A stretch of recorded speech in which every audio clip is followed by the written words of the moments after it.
கொங்கு மண்டலத்திலே காங்கேய வட்டத்திலே அமைந்துள்ள சிவன்மலை முருகன் கோயில்களுள் மிகவும் பிரசித்தி பெற்றது.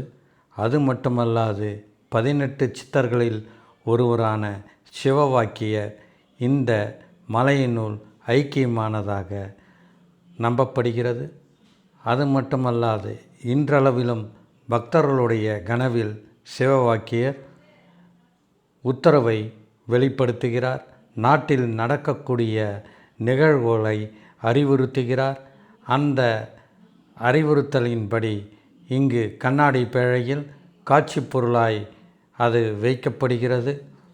பக்தர்களுடைய வேண்டுதலை கண்டிப்பாக நிறைவேற்றி கொடுக்கும் அருட்பெரும் தெய்வமாக கந்தபெருமான் இருக்கிறார்.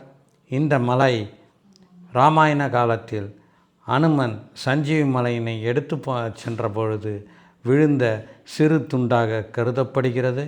எனவே இந்த மலையின் அடிவாரத்தில் ஆஞ்சநேயர் சன்னிதானம்